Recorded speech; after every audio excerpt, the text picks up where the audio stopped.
We are here because books have been questioned, challenged, and banned at record rates this school year. Is it just done at the behest of a group, or is there actually a vote of somebody? And our students' well-being hinge on the access young people have to fully representative resources. Wouldn't you say that is the appropriate way a representative democracy is supposed to work? Over the course of the last school year, Florida school districts have removed over 300 books from shelves, including Anne Frank's Diary, All Boys Aren't Blue, American Psycho, and even 1984.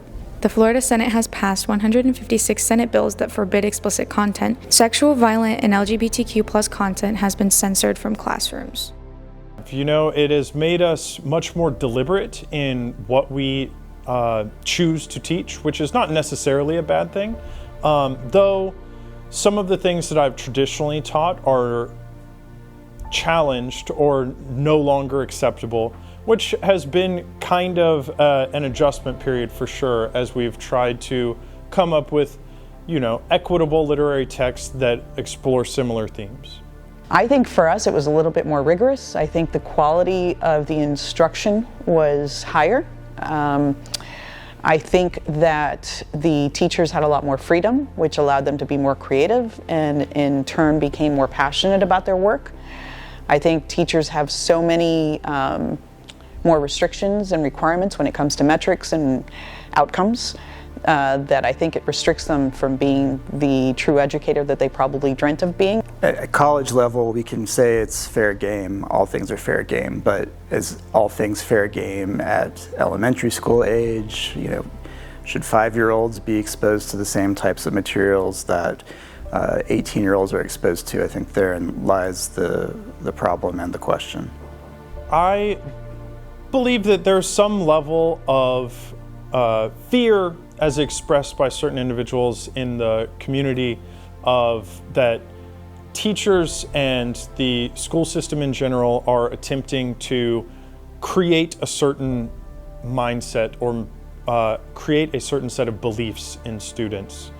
I do not particularly believe that that is the case. In many of the things that I've seen banned around the country, I do not believe are actually occurring in classrooms, but I believe that the fear of them is the reason that these laws are being passed.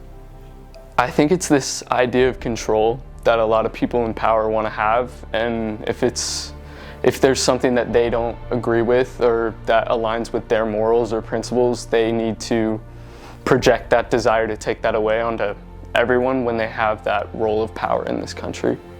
I am almost avoiding it, but even just the other day in one of my classes, he had to remove one of the assignments because he got a notice from the school board that he couldn't teach it anymore.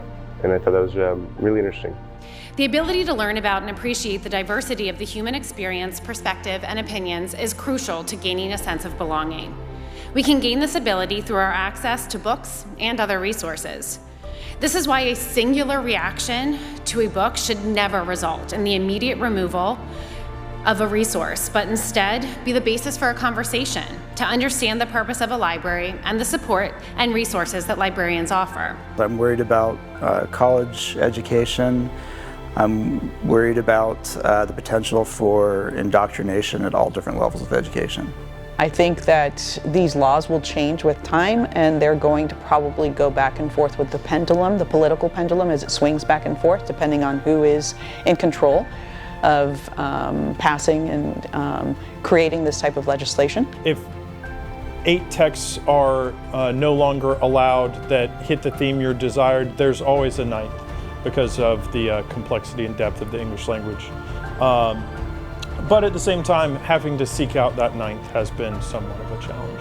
I think my desired outcome would be that these laws decrease and hopefully go away, but I think it's an uncertain time in our country and we really can't be sure of whether or not they'll be going away anytime soon.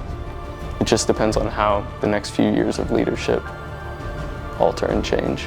In the end, I believe in free thought. I believe that there is something important about not only being able to read texts that are challenging to your worldview, but also being able to be seen in a text. Hello, My name is Kalina Petrova. I'm a junior at Winter Park High School, and I'm also the creator of this documentary. The main takeaway I would like you to have after watching this is that students value their education. Limiting our access to resources we can use to better understand the world full of contrasting viewpoints, history, and culture is just preventing us from becoming the best intellectual versions of ourselves. I want to be able to form my own opinions, not to be influenced by someone of authority and what they want me to think. In the next 20 years, I hope for change. Change for schools, change for students in mind, and change for the better.